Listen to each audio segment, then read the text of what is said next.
The notes? I hope so. Okay. I'm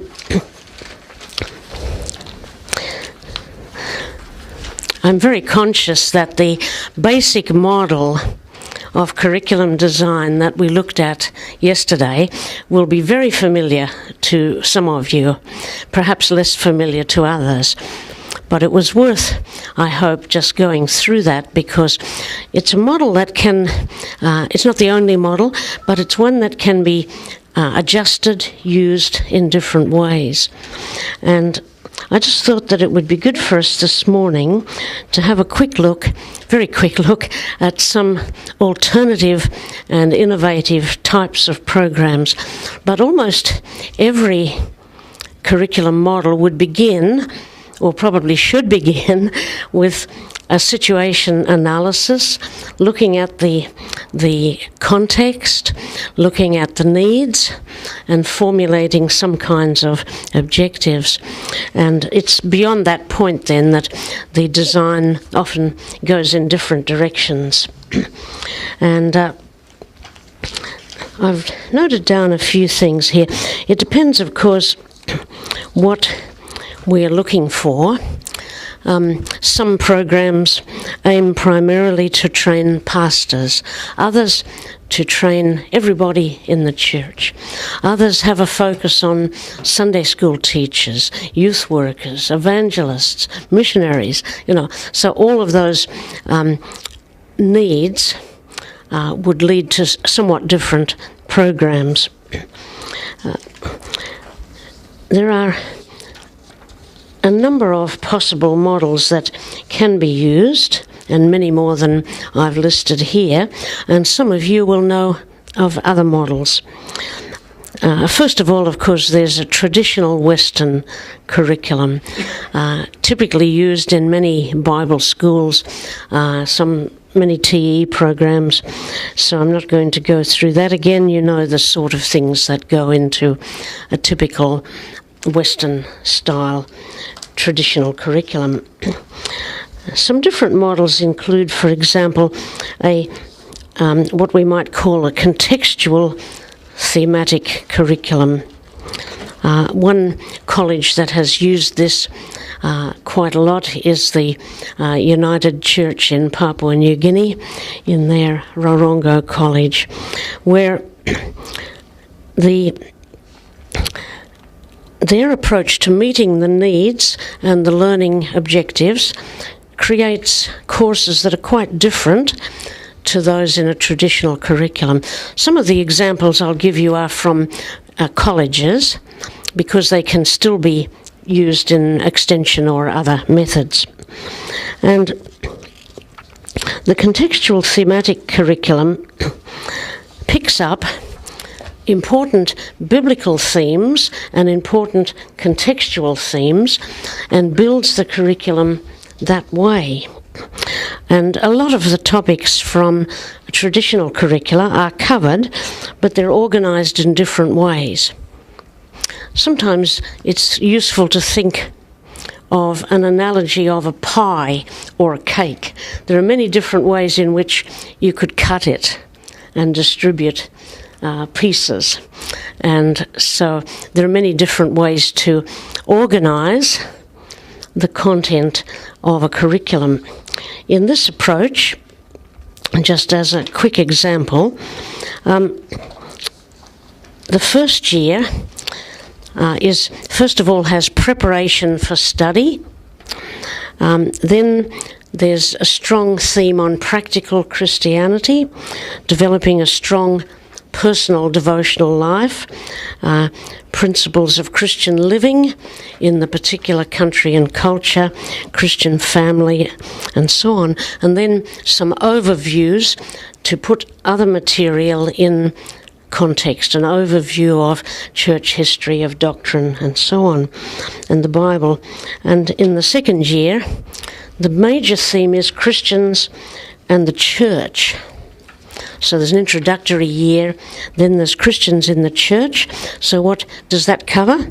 A theology of the church, study of Bible passages related to the church, theology of mission and the missionary calling of the church, theology and practice of worship, history of the world church, and so on. So a number of the same topics we might cover, but organised around ecclesiology and the life and practice of the church, and all the way through practical and biblical or theological together, always keeping the practical and the spiritual emphasis there. A lot of work on practical ministry and so on. And their third year, they've looked at Christian citizenship in their cultural context. So look, and the whole context. And it was great to hear Frida's working out of the totality of context, looking at so many issues that I think are really important and which sometimes we forget when we define our context. And so there's a whole year in this topic. It's just one way of doing it. It could be done in other ways. But how do we relate as Christians to others in our culture? A lot of biblical study comes in, evangelism. How do we evaluate our own cultural background from a biblical perspective, and so on? So that's, in a very brief form, one model, and responsibilities of a Christian as a citizen of the country, and so on. A contextual spiral curriculum is somewhat different, but if you know the concept of a spiral, it goes like a corkscrew, like this, round and round. And spiral curricula are used in secular colleges as well, and it's quite interesting. The idea there is that you begin with a broad overview of the most important Christian teachings, and then gradually develop them more deeply, in more detail, so that students study in many of the same areas each year, but they keep reviewing and building on what they've learned before and going deeper and higher. And for those of you familiar with Bloom's taxonomy, going up that to some extent and bringing in deeper aspects of learning, not simply memorizing. That's very important. And I think one approach to a spiral curriculum has been to get people to think about what are, say, about 6 absolutely fundamental principles. Could you reduce basic Christian theology to, say, 6 points and statements? That might be quite hard to do. It has been done with some other disciplines. And then how do we unpack that and develop it and build it into a spiral curriculum? I'm sorry that we don't have time to explain these in any depth, but just an awareness of what's possible, perhaps. A case study curriculum is another interesting way. It's used a lot in teaching medicine, business, law, subjects like that. And it can be used to train pastors, Christian leaders, and so on. A highly contextualized and practical approach, and if it's done well, it can produce very good results, but it needs some serious work to develop. Usually, as I see it, you need some general overview subjects as well as just case studies to pull things together. I think it's probably actually a bit difficult to build an entire curriculum with case studies, but I would recommend using them in a number of subjects or context areas, because it helps people to really relate the biblical teaching to the kinds of issues that they are facing. And ethics obviously leads itself well to a case study approach. I've done it often with church history and related that to the future, to the present rather, and so on. There are many ways to use case studies. They can be quite long and complicated. They can be as short as a case written out on a file card.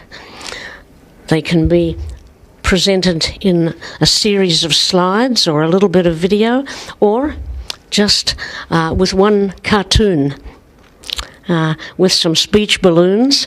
Now discuss how you are going to, what you're going to put in the other speech balloon. How are they going to react to this situation? There's lots of ways to present case studies. I'd just like to say a little bit more about a modular curriculum, because this is a very interesting one developed by the Conservative Baptists in Honduras in Central America. In the early days, it's been around a long time. Some of you may have seen this. It's sometimes called the obedience-oriented curriculum. In this case, it is designed specifically for a culture where the church is growing rapidly. I think you could redesign it for other sorts of contexts, but that's their fortunate context. And it's also, in this case, for people with a low literacy level, but that could also be changed. And it's very interesting because what they are doing is writing very short, small, practical courses as needs arise. So instead of a huge, long book, you can have a small course, and there is a preferred sequence which relates to building a church. So the students might first of all do a little booklet on how to share your faith with others. And in their case, the assignment is always practical. So it doesn't say write an essay on evangelism. It says, using this book, this little booklet, go and share your faith with at least 3 other people this week and come back and tell us how you got on. So very practical. And it builds through the stages to you have enough people who wish to start a new church. How are we going to do that? There's a little booklet on organising leaders and elders or whatever for the church. Simple model. There's a little booklet on baptism and what it means. The assignment does not say go and baptise 3 people. You can't always do that. But it will have something practical about explaining to the people in your church plant what baptism means, and if appropriate, have a baptism, and so on. So it goes through. There's another one on giving, Christian giving, and lots of other practical things for building a church. I believe you could have a more sophisticated course of the same kind. I don't know if anybody is doing it, but it's possible. And one of the strengths of the course is that it can respond easily to immediate needs.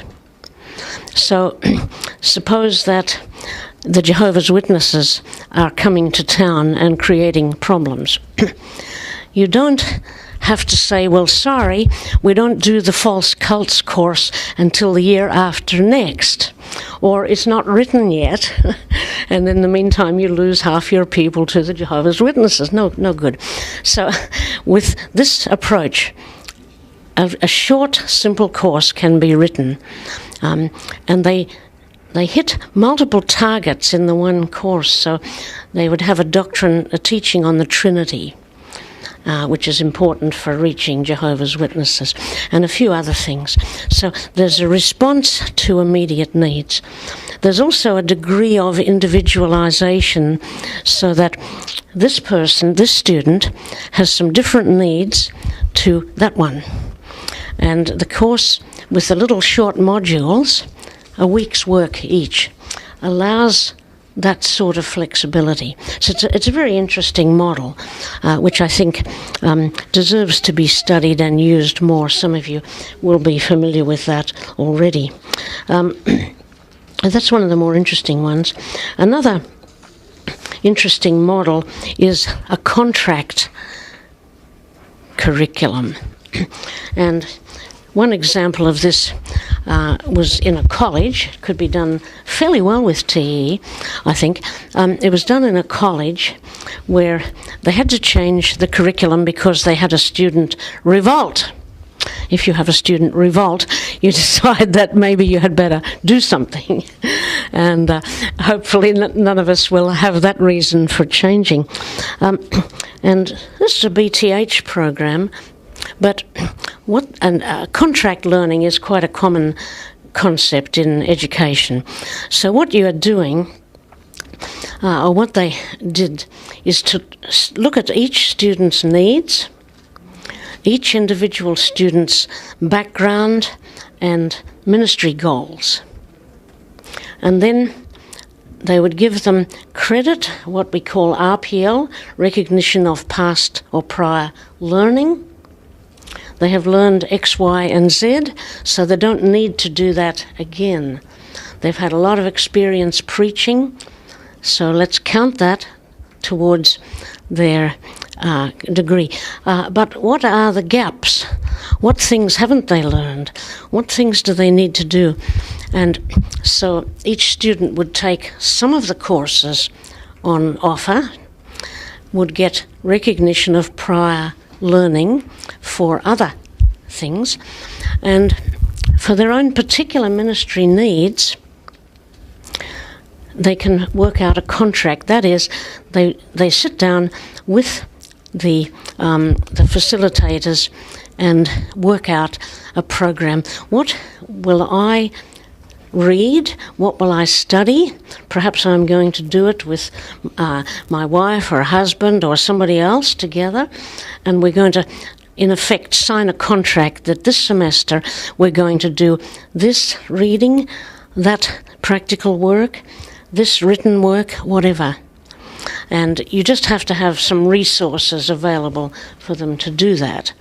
And the students need to be at the point where they can take care of their own learning to some extent. But lots of us have students who could do that.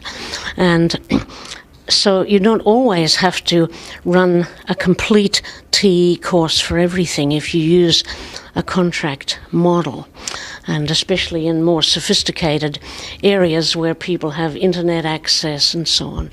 I think there's a lot that could be developed there. Contract learning has been used all the way through school systems. Even kindergarten children can do it if it's done right, and all the way, of course, to individual guided studies that a lot of colleges have, and so on. So it's an interesting one. Just quickly, an onion curriculum with various layers. This is one that we developed together, a number of us in New Guinea. But then they had too many staff changes and it was difficult to implement it properly. But this is circles within circles. So first of all, study of the personal devotional life, then Christian family life, each circle getting bigger, church life, and all the things, all the necessary biblical material, theological study, practical, built into each one. Then this was a curriculum for lay people, not for pastors. So the Christian life in the workplace, Christian life in the community, what does that mean? The Christian as a citizen of his or her nation, what does that mean? Evaluating and enjoying our culture in a Christian framework, and then finally becoming a world Christian with a global perspective. So all the way from personal life, family, church, and so on, community, up to being a world Christian, a global perspective. And lots of traditional teaching in of all of that, but just a different focus. And finally, and there are many others, some of you will be familiar with Perry Shaw's work, and some of you will know that better than I do, so I'm not going to say a lot about it, but I have just called it a multidimensional holistic curriculum. And he's given some suggestions there to help integrate the different aspects of study and to keep everything very practical and emphasize spiritual, practical and knowledge. And we all try to do that, but the program of the Arab Baptist Seminary in Beirut has really tried to do that very seriously. And I think we're better placed to do it in TE because our people are in their own church settings. They're not removed to some place far away, and we don't have to develop false sort of ministry settings. They're in their own setting, so it's a good place. I just draw your attention briefly, in finishing here, to the little diagram, if you can read it, on transfer.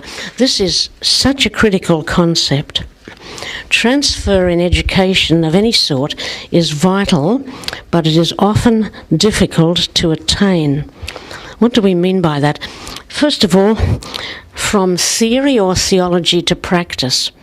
We can teach students a lot of information, but if it doesn't affect their lives, well, it's nice to have a head full of Bible knowledge, but it's supposed to transform our lives, and our ministries. Often the language of instruction may be different to the language that the student will minister in, or to evangelize other people. Often the context of the teaching or the learning is different to the context of life and ministry. How do you transfer from giving people general principles? How do you get them to transfer to individual cases? You've got a general principle. Now you need to apply it in this case or that case. That's transfer. And they learn about one particular case. How do you transfer the knowledge to a different case? And so on. How do you draw general principles from particular cases?